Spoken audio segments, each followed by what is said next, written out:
civilians. And for the last year, I've been working on 2 honors projects that kind of combine both of those majors to create something that looks like studying the military rhetorically and how identity is discursively produced. So what does that mean?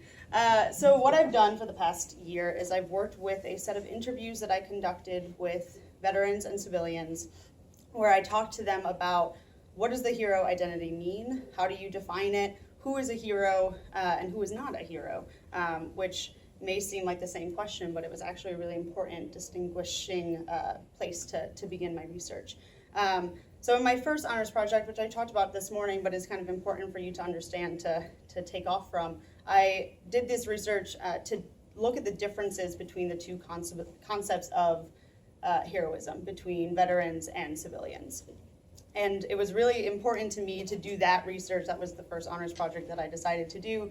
And then I fell in love with the methodology of discourse analysis after taking a course in the Writing and Rhetoric department, and really wanted to take some of those interviews and apply discourse analysis in order to look at identity specifically, not just the hero identity, although that's really important, but just how do veterans produce identity, and what identities do they produce that are maybe not what we expect, or not the dominant narratives that we are receiving about veterans. And so I decided to do a second honors project at the same time that focuses on 4 of these participants that I worked with. There's 3 interviews. One of the interviews was with 2 participants, so it was a husband and wife who both were in the Navy, so they're both veterans, and I interviewed them at the same time, so I count their interview as 1.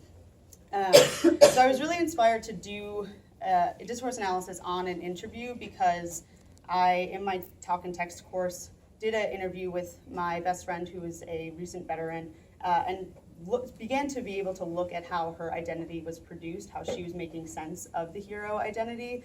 And that was kind of the spark that led me to do the research that I did in the past year, but on a bigger scale. And so the 2 concepts that I focus on in this honors project, which the title officially, now that it's turned in, is The Bestowed Identity, a Qualitative Study of the Discursive Production of the Hero. And so what is the bestowed identity, right? It's not a concept that you should have heard of because I created it. So if you have, we have some issues. So this is a concept, as I said, identity is a big part of what I've been working with. But the first thing that we have to take a step back and understand is, what does witnessing mean? And that may seem kind of inherent, right? You witness things all the time. You're witnessing me doing this presentation. However, in a heroic action, witnessing is incredibly important. So I created this idea that there's actually almost an equation for heroism. And that is, you have to have a heroic act, you have to have a witness, and then you can have a heroic identity. If you don't have a witness, you most likely will never have a hero, because there's nobody there to say, hey, this person did this, they're a hero. It's kind of, if a tree falls and no one hears it, right? So witnessing is incredibly important, not only because you need somebody to see this event, but you need people to then continue to perpetuate this hero narrative. So I propose that there are 2 types of witnesses. There's those who are eyewitnesses, right? They're the people who are in the moment. They witness the event as it happens. They could be sort of similar to an audience member, right? So you guys are all eyewitnesses to this action that's happening right now. And then you have people who bear witness.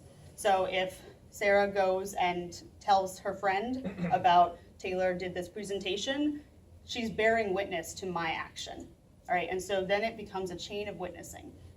And so as you keep on snowballing this, you create this narrative, this framed narrative of who a hero is and what they've done.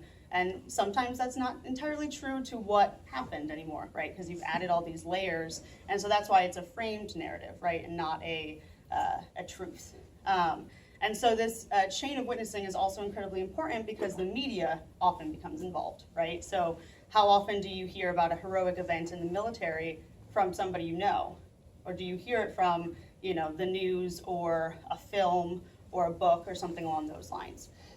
So that's why witnessing is a really important concept that I had to kind of start to tease through, and that my interviewees also they didn't speak to it specifically, but it was definitely a piece that kept on coming up in their mentioning of visual acts.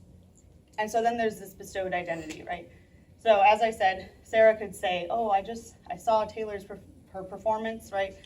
She may call me a hero, let's say for this example, and she can do that. She has the agency because she's witnessed my act. She can say I'm a hero, but I cannot say I'm a hero because I've then self-identified myself as a hero, and by definition, as my participants described, the hero identity is somebody who has to be humble, right? And they've performed this heroic act.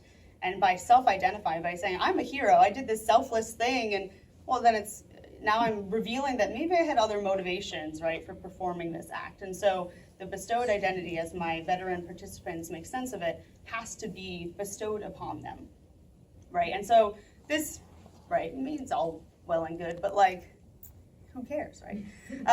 Well, there are really big implications to this. There are some significant consequences that my participants then start to tease out in my interviews, some of which are having an identity placed upon you that you don't agree with, and they don't. They resist this hero identity because, as the interviewees that I worked with said, they didn't do anything, right? They were like, I just did my service. I just did what I thought was right, but I didn't perform a heroic act. And they're actively resisting, and yet people are putting this hero identity on them. And so we're placing them in this box, right? And nobody wants to be put in a box, right? You want to be able to identify yourself in whatever way you want, right? So by restricting them, we're putting veterans who are already a population that are put in a box, they're put on a pedestal, they're viewed in a very specific way, and we're limiting them even further, right? So that's one of the most significant consequences that I look at. We also see that they have various ways of identifying themselves, and none of them are the hero identity. And so then it seems to raise the question, well, why is that the identity that we choose to focus on, right? If my interviewees are able to say, well, I'm actually sometimes a civilian, I'm not a veteran, or I align myself with this group of people instead, well, then why focus on the hero identity if that's what they're choosing? If they're saying that's not me, right?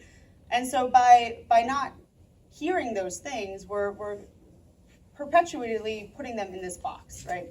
And so one of the things that I'm really interested in, and that I start to work through in this project and hope to continue, is the communication skills that have to be improved upon between civilians and veterans.